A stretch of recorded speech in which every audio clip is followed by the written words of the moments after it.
Take the Flight controls! 891 from Now! Chicago to Atlanta know was a how. routine Just hold it commercial fluid flight steady. You carrying can do it. 287 Okay, I'm trying. passengers, business travelers, families, children on vacation, elderly couples heading to visit grandchildren. The aircraft was a Boeing 737, one of the safest commercial aircraft ever built, operated by experienced pilots with decades of flying time. Among the passengers was 9-year-old Marcus Thompson, a black child traveling alone for the first time to visit his grandmother in Atlanta. He was nervous, excited, clutching his grandmother's phone number and his boarding pass like they were lifelines. He sat in seat 14C, a middle seat, trying to be invisible, trying to be a good passenger, trying not to cause any trouble. But in the next few moments, something would happen that would expose the deepest racism within the cockpit, that would trigger a mechanical failure at the exact moment when a miracle would be desperately needed, and that would reveal that sometimes the universe places the right person in the right place at the exact right moment. Subscribe to Echo Story for stories that expose systemic racism and celebrate unexpected heroes. Like this video if you believe that children deserve respect and safety in every space, including the cockpit. Marcus adjusted his seatbelt and looked out the window, completely unaware that his presence on this flight would change the course of aviation history. Captain James Richardson was a 56-year-old white man with 32 years of flying experience.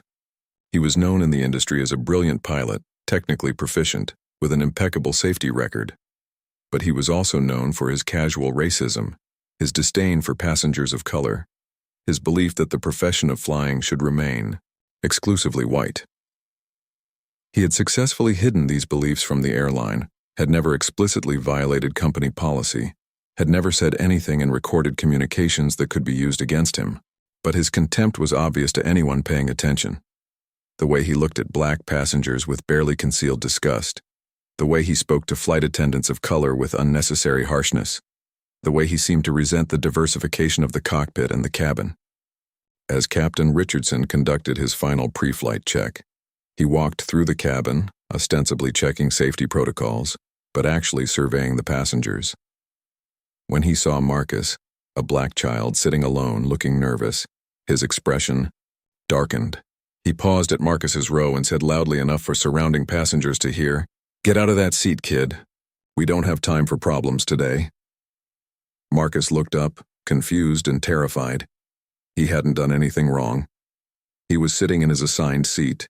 His seatbelt was fastened. He wasn't making any noise.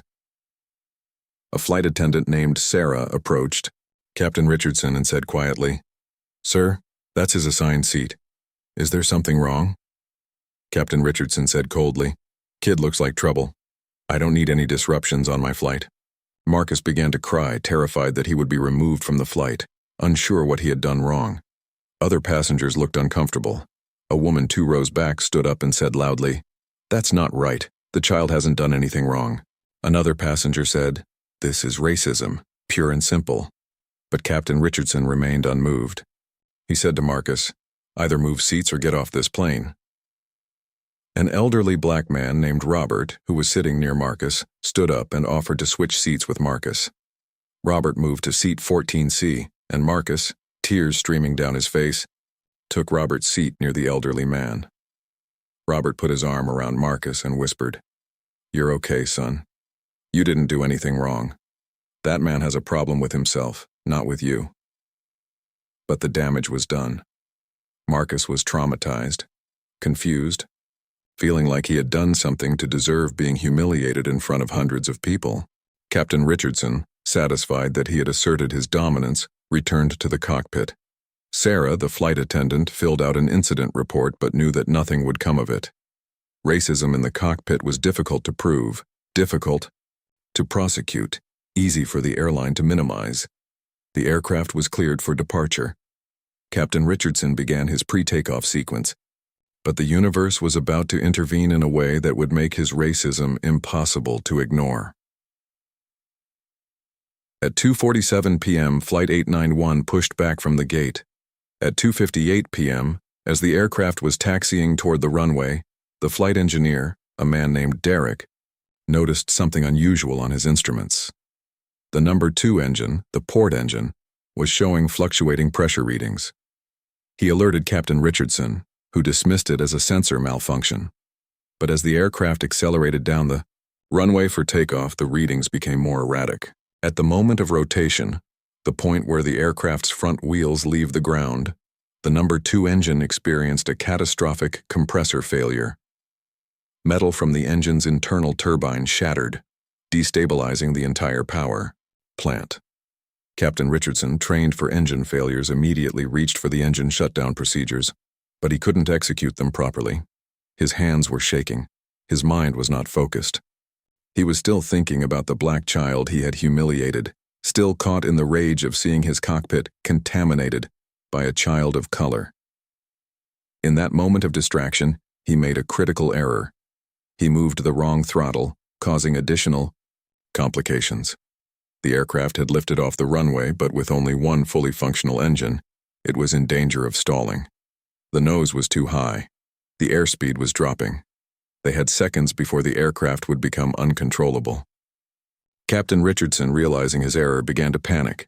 And in that moment of panic, something extraordinary happened. A voice came through on the emergency frequency, a voice that would become known as Viper. Flight 891, this is call sign Viper. I'm seeing your emergency. Drop your nose immediately. Get your airspeed up. Execute controlled descent to my left. I'm with you. The voice was calm, professional, commanding.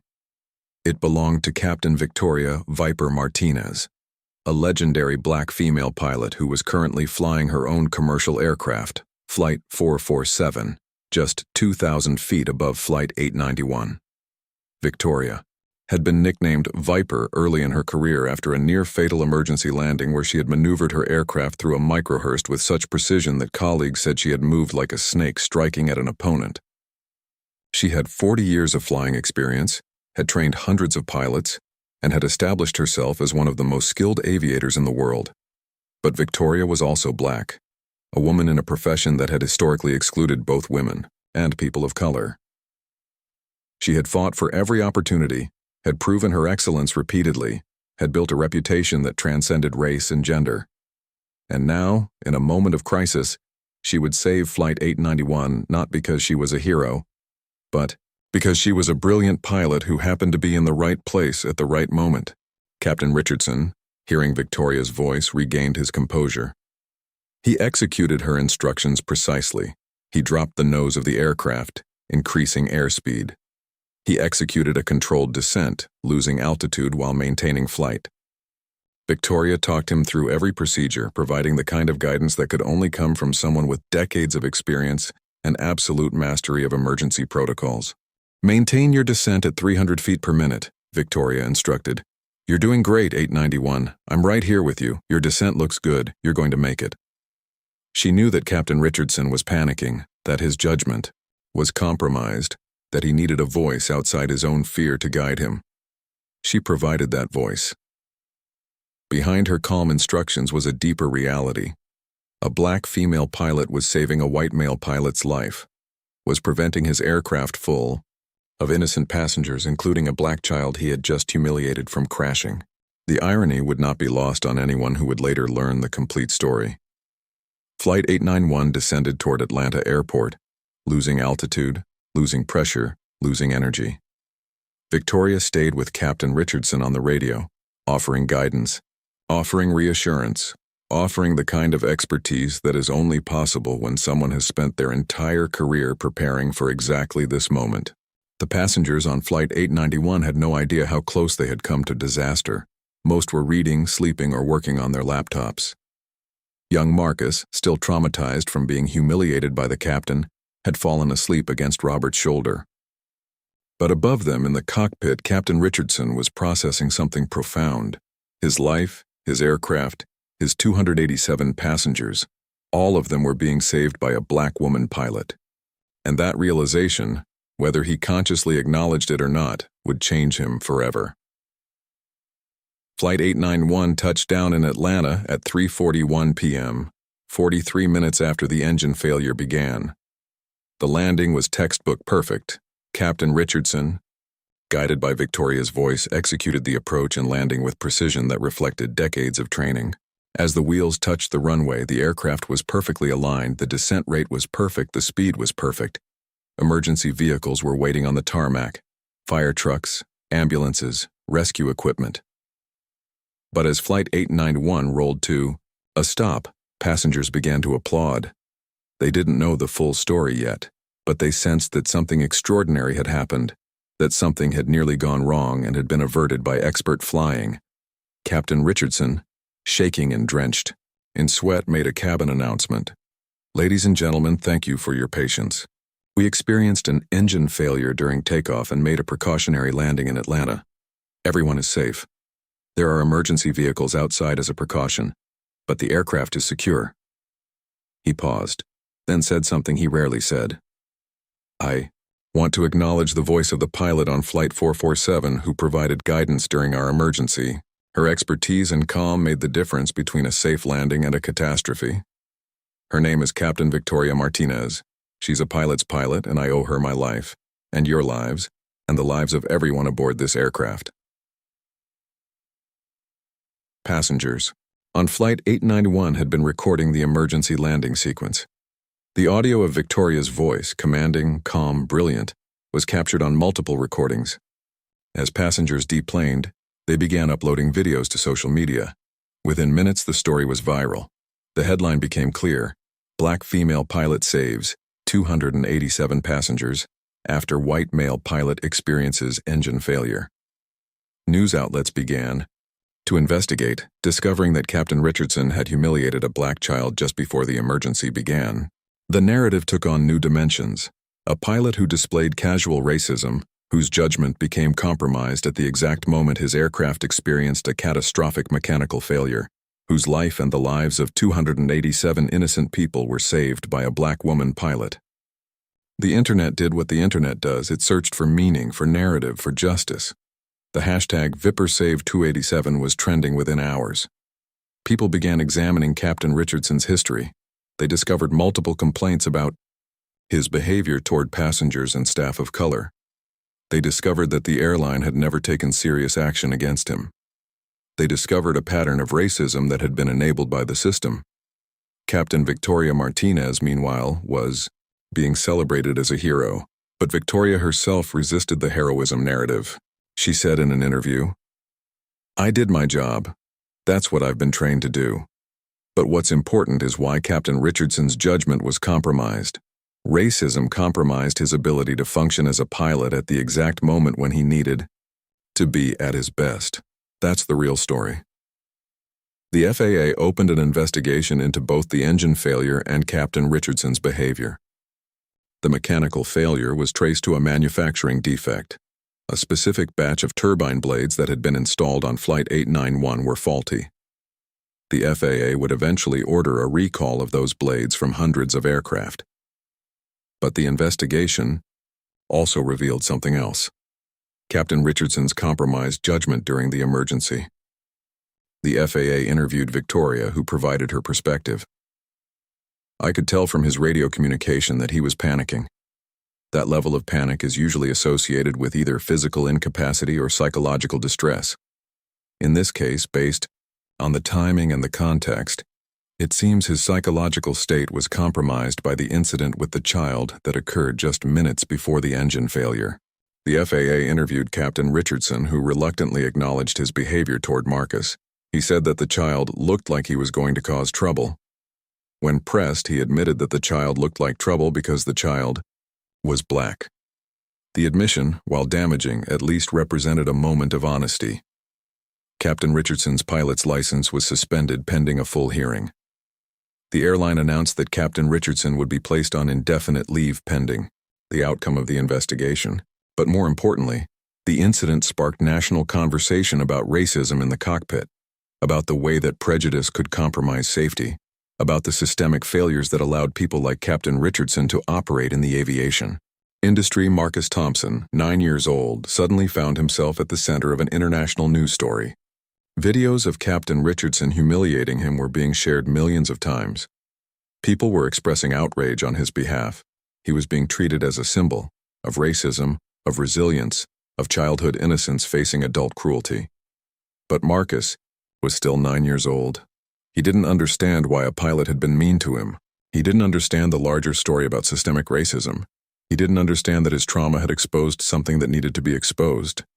He only understood that he had been scared, that a mean adult had hurt him, and that somehow it had all become a big thing. His grandmother, when she picked him up from the airport, hugged him and cried. She had seen the videos. She understood what had happened. She said to Marcus, "Baby, what that man did was wrong, and the reason he did it is because of racism. But you didn't do anything wrong. You didn't cause anything to happen. You were just being a kid." But Marcus would carry the trauma of that moment for years. He would develop anxiety about flying. He would become hypervigilant about authority figures. He would carry the knowledge that his race made him a target, that his presence was perceived as a threat, that he had to be more careful, more controlled, more aware. The immediate justice, Captain Richardson suspended, the story going viral, the outrage expressed, didn't erase the internal damage done to a 9-year-old child. 2 weeks after the incident, Captain Victoria Martinez requested to meet with Marcus Thompson and his grandmother. She traveled to their home in Atlanta and spent an afternoon talking with Marcus about what had happened. She said to him, "What that pilot did was wrong. It wasn't your fault. You didn't cause the engine failure. You didn't cause anything. But your presence on that flight, your courage in surviving that humiliation, exposed something that needed to be exposed. And because that was exposed, the system will change. You changed the system." Victoria also spoke to the airline, demanding that they establish new hiring and training protocols. She demanded that pilots be screened for racism, that training programs include modules on unconscious bias, that the profession acknowledge the way that systemic racism compromised safety. The airline, facing massive public pressure and the undeniable reality that racism had nearly cost lives, agreed. Within 3 months, every commercial airline had announced new diversity and inclusion initiatives, new training programs on bias, new accountability mechanisms. Victoria became an unofficial advisor to the FAA on these initiatives, but her focus remained on Marcus. She became a mentor to him, staying in contact, helping him process the trauma, helping him understand that his innocence was not his shame, that his race was not his fault, and that the system that had hurt him could be changed through collective action and individual courage. 6 months after the incident, Captain James Richardson faced an FAA hearing to determine whether his pilot's license would be permanently revoked. The hearing was emotional and damaging for Richardson. Testimony came from passengers who had witnessed his behavior toward Marcus. Testimony came from flight attendants who had documented his racist comments over the years. Testimony came from Victoria Martinez, who explained how his psychological state during the emergency had been compromised by his racism. The FAA administrator at the conclusion of the hearing made a statement. Captain Richardson demonstrated technical proficiency in his flying skills. However, he also demonstrated a pattern of racist behavior that compromised his judgment at a critical moment. On the afternoon of Flight 891, his racism nearly cost 287 people their lives. His pilot's license is permanently revoked. He will never fly a commercial aircraft again. Captain Richardson, hearing the verdict, seemed to age 10 years in an instant. His entire identity, a pilot, a skilled aviator, someone respected in his field, was stripped away. He would spend the rest of his life working menial jobs, living with the knowledge that his racism had nearly killed hundreds of people, living with the knowledge that a black woman had saved his life and the lives of his passengers. Whether he would ever achieve redemption, whether he would ever understand and change his racism, remained an open question. A documentary filmmaker named James approached both Victoria and Marcus about creating a film about the incident and its broader implications for aviation, racism, and the way that systemic failures compound. Both initially resisted. Victoria didn't want to be celebrated as a hero. Marcus didn't want to relive the trauma. But eventually they agreed, understanding that the story had to be told, that the lessons had to be learned, that future generations needed to understand how racism could compromise safety and how justice could require both individual courage and systemic change. The documentary, titled Call Sign Viper, premiered at Sundance Film Festival and was later acquired by Netflix. It featured interviews with Victoria, with Marcus, with Captain Richardson, who was remorseful but also defensive, with passengers who had witnessed the incident, with FAA investigators, and with aviation experts. The documentary became a phenomenon, watched by millions of people globally, nominated for Academy Awards, required viewing in airline training programs, featured in university courses on systemic racism and leadership. The documentary asked hard questions. How did a pilot with documented racism operate unchecked for 32 years?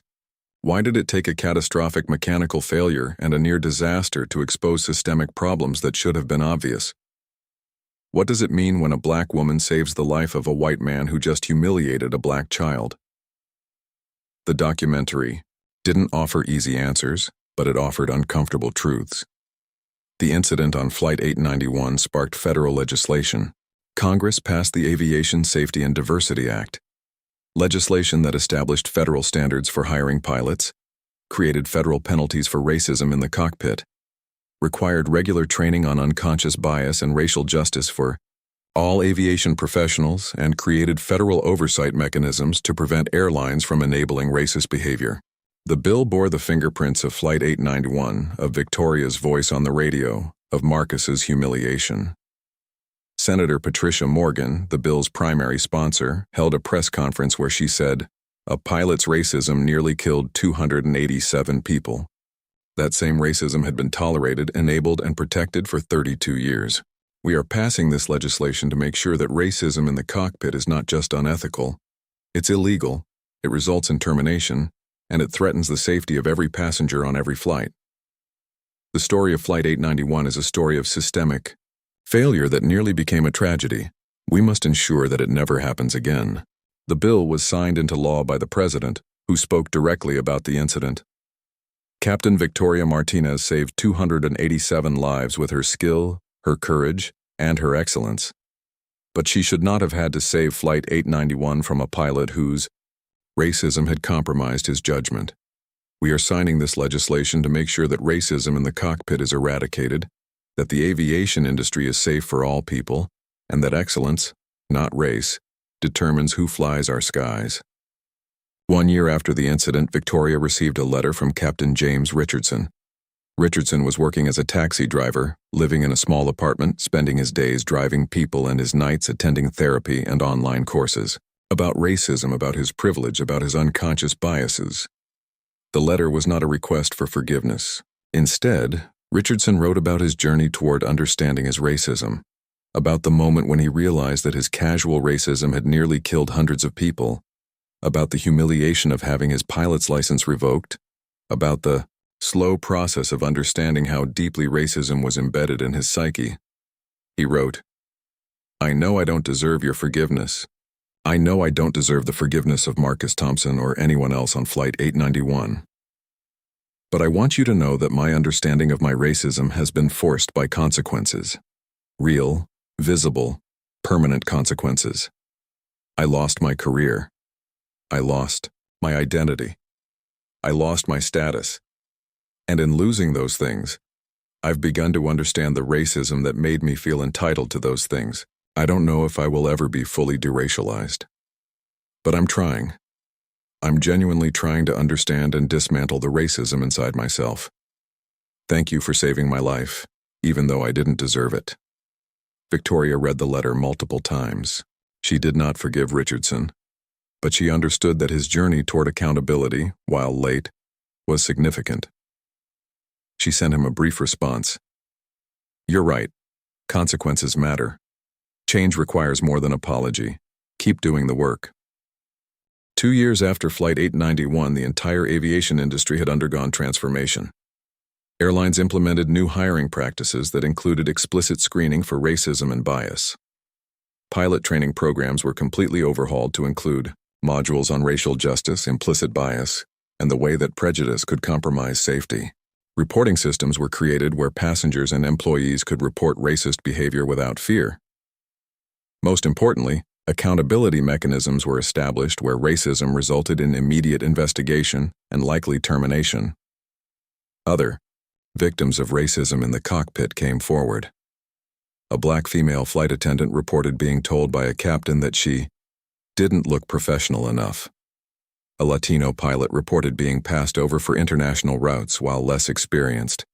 White pilots were promoted. A South Asian passenger reported a pilot refusing to fly because he was uncomfortable with the passenger's appearance. Flight 891 had opened the floodgates. It became clear that racism in aviation was not an isolated problem but a systemic issue that had been enabled by an industry that valued tradition and hierarchy over justice and safety. Victoria became an unofficial advisor to the FAA and major airlines on how to implement genuine systemic change. She spoke at conferences, at training programs, at universities. She mentored young pilots of color. She established the Viper Foundation, dedicated to supporting pilots of color and addressing racism in aviation. But she was careful never to accept praise for saving Flight 891. She said repeatedly, "I did my job." That's what excellent pilots do. The real work is changing the system that allowed a racist pilot to operate for 32 years. 3 years after the incident, Marcus Thompson was 12 years old. He had been traumatized by what happened on Flight 891, had struggled with anxiety and hypervigilance, had been in therapy processing the racial humiliation, but he was also becoming an advocate. He had started a youth program called Safe Skies for All Children, dedicated to teaching children of color about their rights in transportation, about how to recognize and report discrimination, about how to stay safe in spaces that might not be designed to protect them. Marcus spoke occasionally at events about his experience, always with careful attention to his emotional well-being and his mother's support. He became known as the kid from Flight 891, but he worked hard to establish his own identity beyond the incident. By age 12, he had spoken to over 3,000 young people about their rights and safety. He had partnered with Victoria Martinez's Viper Foundation. He had become, in his own way, an advocate for systemic change. But Marcus was also still healing. He still had panic attacks when boarding airplanes. He still felt anxiety around authority figures. He was still processing the understanding that his race made him a target, that his presence was perceived as threatening, that the world was not automatically safe for him. But he was processing it with support, with advocates, with the knowledge that his voice mattered and that his experience had changed an industry. Marcus's mother, Diane Thompson, sat with her 12-year-old son and watched footage of Flight 891's emergency landing. She had been born in the 1980s and had experienced racism throughout her life, but she had tried to protect Marcus from its harshest realities. Yet Flight 891 had forced her to have conversations with her son about his race in ways she hadn't anticipated. She said to Marcus, "What that captain did was wrong, and the engine failure that happened afterward is connected. Racism compromised his judgment at the exact moment when he needed to be at his best. You didn't cause anything. You were just being a kid on an airplane. But your presence exposed something that needed to be exposed, and because of that, the system is changing." Marcus, age 12, understood more than he had at age 9. He understood that his race was not his fault, that racism was not about him, that the system that had humiliated him was being changed because of his courage. He said to his mother, "Will Captain Richardson ever be okay?" Diane paused. "I don't know, baby. He's doing the work to understand his racism, but he has to live with the consequences of his actions. That's part of accountability." That conversation, mother and son reflecting on racism, on consequences, on the possibility of change, captured the complicated reality of Flight 891. 5 years after Flight 891, Victoria Martinez stood at age 45 and Marcus Thompson at age 14. They had remained in contact, had become unlikely friends, had become symbols of what was possible when a pilot of color stood up and a child of color spoke his truth. The aviation industry had changed measurably. Racism persisted, but it was more difficult to hide, more likely to be reported, more likely to result in consequences. The FAA had implemented new oversight mechanisms. Airlines had implemented new hiring and training protocols, but the work was far from finished. New pilots, with racist views, found more subtle ways to express their racism. The industry still struggled with diversity. the culture of hierarchy and tradition still enabled problematic behavior. Victoria said to Marcus in an interview, "5 years ago, I saved your life in a metaphorical sense. But actually, I just did my job. You saved your own life by surviving, by speaking your truth, by becoming an advocate." Subscribe to Echo Story for stories about how systemic racism compromises safety and how courageous individuals change industries. The two had become mentors for a new generation of young people of color entering aviation. Together, they had helped establish the Flight 891 Foundation, dedicated to supporting young people of color in STEM and aviation careers, to addressing racism in these fields, to ensuring that the mistakes that nearly cost 287 lives never happened again. 10 years after Flight 891, Marcus Thompson was 19 years old and training to become a commercial pilot himself. He was following in Victoria Martinez's footsteps, determined to enter an industry that had nearly rejected him, determined to prove that children of color belonged in the cockpit just as much as any white pilot. Victoria, now 55 and near the end of her career, had become his mentor and his advocate. She helped him navigate a system that had historically excluded people of color, that still harbored hidden racism, that still required exceptional skill and exceptional courage to navigate. Captain James Richardson, now 76 years old, was working at a taxi dispatch center and continued to attend therapy and consciousness-raising groups. He had written a memoir about his racism, about the moment when his casual racism nearly killed hundreds of people, about the slow, painful process of deracializing himself. The memoir was titled, "The Pilot Who Nearly Crashed: My Journey from Racism to Accountability." Some people appreciated his honesty. Others saw it as too little, too late. Richardson himself saw it as necessary, an attempt to warn other white people about the dangers of racism, about the way that unconscious bias could compromise judgment at critical moments. As Flight 891 approached its 10th anniversary, a documentary filmmaker approached both Victoria and Marcus about creating an extended piece reflecting on how the incident had changed the industry, how it had changed them personally, and what challenges remained. Both agreed, understanding that the story needed to continue to be told, that each generation needed to learn the lessons, that vigilance was required to prevent regression. As Marcus prepared for his first commercial pilot certification, he thought about Captain Richardson's racism, about Victoria's excellence, about the engine failure that had been his introduction to systemic racism, and about the engine failure that had exposed it. He understood that his journey as a pilot was only beginning, that he would face racism, that he would have to be excellent just to be considered equal, and that he would have to speak his truth loudly and repeatedly to change an industry. The question that remained was whether the changes sparked by Flight 891 would endure, whether systemic racism could truly be dismantled, whether future children of color would face the same humiliation and danger that he had faced. That uncertainty, more than any victory, was what kept him studying, flying, pushing forward, determined to change an industry from the inside.